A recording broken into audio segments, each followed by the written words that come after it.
میرے عزیز دوستوں بزرگوں، اصل میں یہ نقل و حرکت عین دعوت ہے اور فرائض کی مستقل دعوت ہے. فرائض کی مستقل الدعوت الی الفرائض. حضرت حیات الصحابہ میں مستقل عنوان رکھا ہے الدعوت الی الفرائض، کہ فرائض کی طرف امت کو دعوت دینا.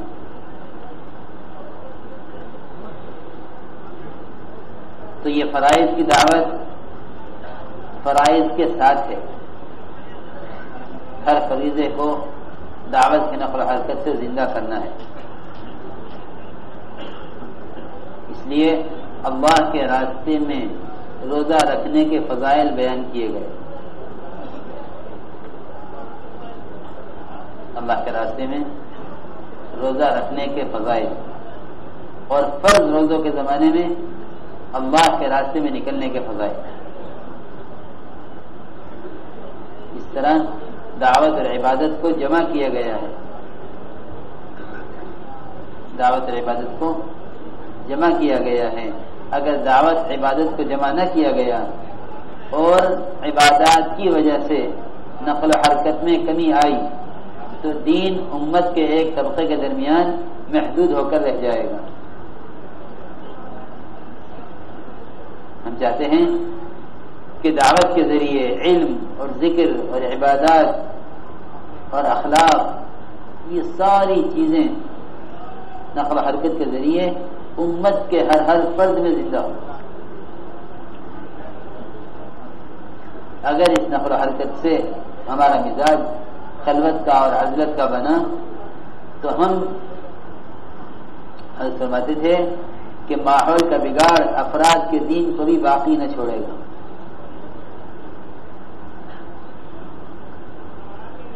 کہ نقل و حرکت سے اپنے ماحول کو پاکیزہ بنائے رکھو، کیونکہ ماحول کی پاکیزگی تذکیر کے تسلسل میں ہے. جب تک امت میں دین کی طرف دین کی یاد دلانے کا تسلسل باقی رہے گا، ماحول پاکیزہ رہے گا. اس لیے کہ اتنی غفلت ہے کہ اگر ایک نماز کے بعد اگلی نماز کی طرف دعوت نہ دی جائے تو لوگوں کو نماز یاد نہیں آئے گی. تو یہ نقل و حرکت فرائض کو زندہ کرنے کے لیے ہے. اس لیے اللہ کے راستے میں نکل کر روزہ رکھنے کے فضائل اور رمضان کے مہینے میں اللہ کے راستے میں نکلنے کے فضائل، نقل و حرکت کے فضائل اور اس کی اہمیت اتنی بتلائی کہ صحابہ کرام نے نقل و حرکت میں کمی نہیں آنے دی، اگرچہ ان کو روزہ چھوڑ دینا پڑا گرمی کی وجہ سے یا سفر کی وجہ سے. لیکن کبھی صحابہ کرام نے یہ نہیں سوچا کہ رمضان کا مہینہ ہے، روزہ رکھنے ہیں، لہذا اللہ کے راستے کی نقل و حرکت رمضان کے بعد کر لیں گے. کیونکہ اصل مقصد ہے دعوت عبادت دونوں کو جمع کرنا. دونوں کو جمع کرنا اصل جہد یہ ہے. یہ نہیں کہ ہم دین کو زندہ کرنے کی محنت کریں اور دین کی وجہ سے بیٹھ جائیں. دیکھو یاد رکھو ہمیشہ کبھی بھی صحابہ کرام کی نقل و حرکت میں عبادات رکاوٹ نہیں بنی. اگر ان کی نقل و حرکت میں عبادات مانع ہوتی تو دین ہم تک نہ پہنچ سکتا. دین ہم تک نہ پہنچ سکتا. کبھی بھی صحابہ کی نقل و حرکت میں عبادات مانع نہیں ہوئی. کیوں؟ اس لیے کہ نقل و حرکت ہے ہی فرائض زندہ کرنے کے لیے. تو جو نقل و حرکت فرائض کو زندہ کرنے کے لیے ہے، فریضہ اس نقل و حرکت میں رکاوٹ کیسے بن سکتا ہے؟ یہ سوچو. جو نقل و حرکت فرائض کو زندہ کرنے کے لیے ہے، فریضہ اس نقل و حرکت میں رکاوٹ کیسے بن سکتا ہے؟ کیونکہ مقصد تو آدمی کو حرکت میں لاتا ہے. مقصد تو آدمی کو حرکت میں لاتا ہے کہ مقصد تو دعوت سے فرائض کو زندہ رکھنا ہے. تو اگر فرائض مانے نقل و حرکت کے لیے کیسے ہو سکتے ہیں؟ اس لیے بھائی دوستو عزیزو، بھائی میرے محترم دوستو، اس نقل و حرکت میں ہر وقت صحابہ کو سامنے رکھ کر چلو. اس کی کام کو شدید ضرورت ہے، ورنہ ہماری نقل و حرکت ایک پروگرام بن جائے گا جس کو ہم اپنی موسم اور تجارت اور اپنی فرصت اور ملازمت ان ساری چیزوں کو سامنے رکھ کر اس نقل و حرکت کو کریں گے. ہم یہ نہیں سوچیں گے کہ صحابہ کرام کن کن حالات میں نکلے ہیں. وہاں کوئی اجتماع، کوئی جوڑ، کوئی خروج تاریخ طے ہو کر نہیں ہوتا تھا، بلکہ جس وقت کا جو تقاضا ہوا اسے پورا کیا، چاہے وہ رمضان کا مہینہ ہوا، چاہے وہ حج کا مہینہ ہوا.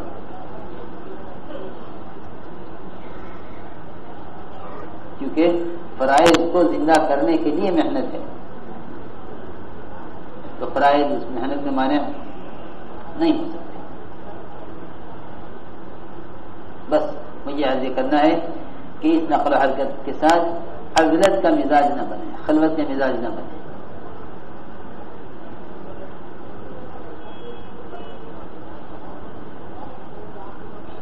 ورنہ بھائی دوستو، ایک طرف تو اہل خیر جمع ہو رہے ہوں گے اور دوسری طرف مسلمان مرتد ہو رہے ہوں گے.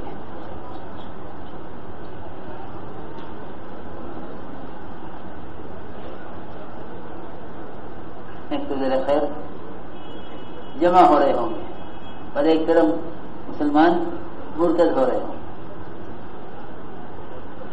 ان سب جمع ہونے کے والوں کے ذہن میں اپنی ذاتی ترقی مقصود ہوگی. بس یہ ذاتی ترقی یہ ان کے کونے سنبھالنے کا سبب بنے گی. بہترین موقع ہے رمضان کا مہینہ اللہ کے راستے میں نکلنے کا، بہترین موقع ہے. جس طرح تاجر مواقع تلاش کرتے ہیں نا اپنی چیز کو پیش کرنے کے، یہ بہترین موقع ہے اللہ کے راہ میں نکلنے کا. کہ فرائض کو 70 گنا بڑھا دیا گیا اور نوافل کا درجہ فرائض کا کر دیا گیا. لو جی، ایسا تو ہو ہی نہیں سکتا. ہمیں اندازہ نہیں ہے کہ ہمارے گشتوں پر فرائض سے بڑھ کر اجر ملے گا، فرائض سے بڑھ کر اجر ملے گا. جو عمل ہم اللہ کے راستے میں کریں گے، رمضان اس عمل کی تاثیر کو اور اجر کو اور زیادہ بڑھا دے گا. اور اتنا ہی نہیں بلکہ اس مہینے میں نکل کر جو عمل کیا جائے گا اس کا اثر 11 مہینوں پر پڑے گا. جو شخص پورے سال اللہ کی اطاعت کے ساتھ گزارنا چاہتا ہو وہ اس مہینے میں اللہ کے راستے میں نکل کر ان اعمال کو زیادہ کرے. تو اللہ کے راستے میں روزہ رکھنا، جناب رسول اللہ صلی اللہ علیہ وسلم اور آپ کے صحابہ کا اللہ کے راستے میں نکل کر روزہ رکھنا باوجود سخت گرمی کے. بھائی دوستو بزرگوں، دیکھو بھائی تبلیغ کے پروگراموں سے تو قلوب پلٹتے نہیں. بیان، تقریر، یہ تو ایک بطور رہبری اور ہدایات کے ہے. تو اللہ رب العزت کو اس راستے میں پھرنے والوں کی پیاس پر ترس آئے گا. اس پر اللہ رب العزت جن کو یہ دعوت دیں گے ان کے قلوب کو ہی پلٹیں گے اور خود ان کو ہدایت دوسروں سے پہلے عطا فرما دیں گے. تو اللہ کو جو پیار آئے گا نا اور رحمت جوش میں آئے گی وہ تو ان کی پیاس پر آئے گی، بیان پر نہیں.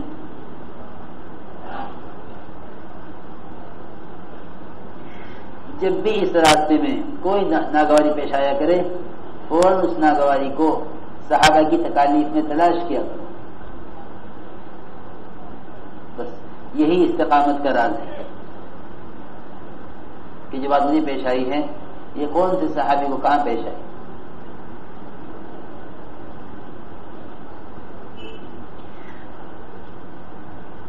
ام دردہ فرماتی ہیں کہ ابو دردہ رضی اللہ تعالیٰ نے فرمایا کہ میں نے اپنا وہ زمانہ دیکھا ہے کہ ہم آپ صلی اللہ علیہ وسلم کے ساتھ سفر میں سخت گرمی میں، اتنی شدید گرمی تھی کہ ایک آدمی گرمی سے بچاؤ کے لیے اپنے سر پر ہاتھ رکھے ہوئے تھا کہ اس کے پاس سایہ کرنے کو کوئی چیز نہیں تھی.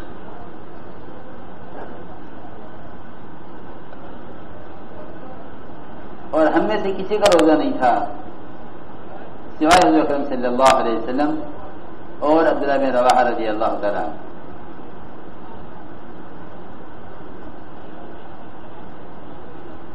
فرماتے ہیں ابو دردہ رضی اللہ تعالیٰ عنہ کہ ہم آپ کے ساتھ نکلے رمضان کے مہینے میں اللہ کے راستے میں، اور گرمی بڑی شدید تھی، سخت گرمی کے زمانے میں. بھائی میرے دوستوں بزرگوں عزیزوں، جتنے بھی صحابہ کرام کی نقل و حرکت کے فضائل ہیں ان سارے فضائل کو اس جوہد پر محمول کر کے چلو. اگر ہم نے صحابہ کی نقل و حرکت کے فضائل کو اس وقت اپنے سامنے رکھ کر ہم نہ چلے تو پھر ہماری محنت صحابہ کی محنت سے مختلف ہو جائے گی. ہمارے صاحب فرماتے تھے اگر ہماری محنت ان کی محنت سے مختلف ہو گئی تو نہ وہ ہدایت ہوگی نہ وہ مدد ہوگی، نہ وہ ہدایت ہوگی اور نہ وہ مدد ہوگی. پھر ساتھ یہ کہیں گے ہاں یہ جماعت تو جاوے مگر رمضان کے بعد جاوے تاکہ زیادہ کام ہو. اس کا مطلب یہ ہوا کہ ہم نے ان ساری برکتوں کو، نصرتوں کو، ان سب کو، ان کے اسباب کو چھوڑ دیا جو برکتیں نصرتیں صحابہ کے ساتھ ہوئی. ہر وقت ہمیں اپنے سامنے صحابہ کرام کی نقل و حرکت کے فضائل رکھنے چاہیے ہر وقت. اس سے ہماری نقل و حرکت کے اندر صحابہ کی نقل و حرکت کی مشابہت پیدا ہو جائے گی. حضرت فرماتے تھے جتنی ان کی مشابہت پیدا ہوگی اسی قدر اللہ کی طرف سے مددیں اور اللہ کی طرف ہدایت کے فیصلے ہوں. فرماتے ہیں ابو سعید خدری رضی اللہ عنہ کہ ہم نے آپ کے ساتھ غزوہ کیا رمضان کے مہینے میں.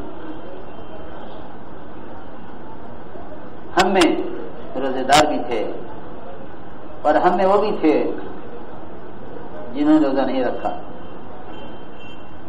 کوئی روزے دار کسی روزہ کھولنے والے کو ملامت نہیں کر رہا تھا کہ تم نے روزہ کیوں نہیں رکھا، یا کوئی روزہ کھولنے والا روزے دار کو ملامت نہیں کر رہا تھا کہ تم نے روزہ کیوں رکھا. صحابہ کا خیال یہ تھا کہ جس نے قوت اور ہمت اپنے اندر محسوس کی اس نے روزہ رکھا، اس نے بھی اچھا کیا، اور جس نے اپنے اندر ضعف محسوس کیا اس نے روزہ کھول دیا، اس نے بھی اچھا کیا. یہ ساری باتیں میرے دوستوں عزیزوں بزرگوں اس لیے بتائی جاتی ہیں کہ ہم کبھی بھی اب بات آتی نہیں کیا کہ اسے روزہ لگانے ہیں چلو رمضان سے پہلے لگا لو تاکہ پھر رمضان میں نکلنا نہ پڑے. اور میرا تو یہ چاہے کہ نہیں رمضان سے پہلے کے روزہ الگ، رمضان کے روزہ الگ. حضور اکرم صلی اللہ علیہ وسلم عمل کے لیے ایسے مواقع تلاش کرتے تھے جس میں اللہ کے یہاں آپ کا عمل زیادہ اجر والا بن کر پیش کیا جائے.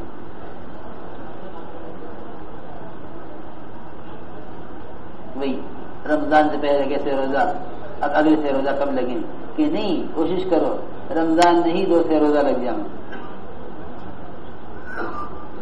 یہ مہینہ پر کب آئے گا؟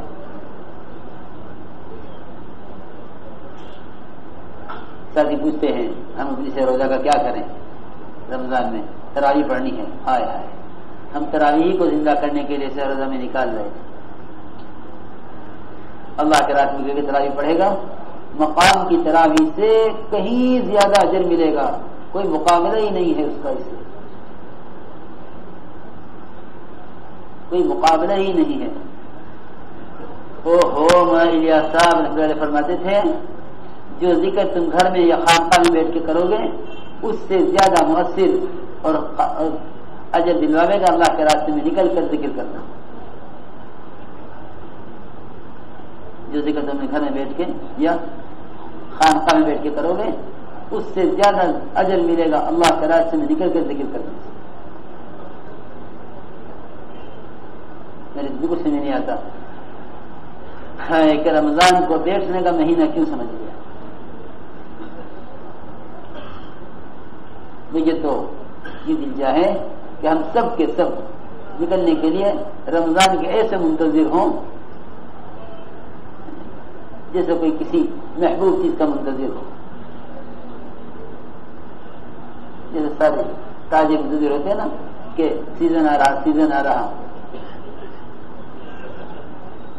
گرم کپڑے والے سردی کا منتظر اور ٹھنڈے کپڑے والے گرمی کا منتظر۔ میرا دل چاہے کام کرنے والے ایسے منتظر ہوں رمضان آنے کے کہ کب رمضان آئے کب نکلیں۔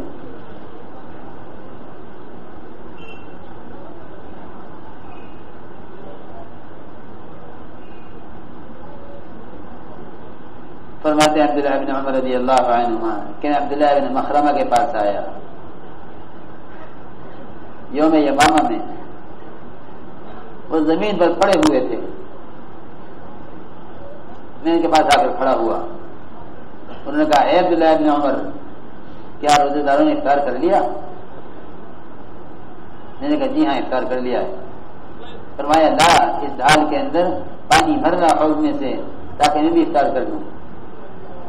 سناتے کہتے ہیں کہ میں حوض پر گیا، حوض پانی سے بھرا ہوا تھا، میں نے ان کی ڈھال کے اندر پانی حوض میں سے لیا اور پانی لے کر ان کے پاس آیا تو وہ افطار کرنے سے پہلے ہی وفات پا چکے تھے۔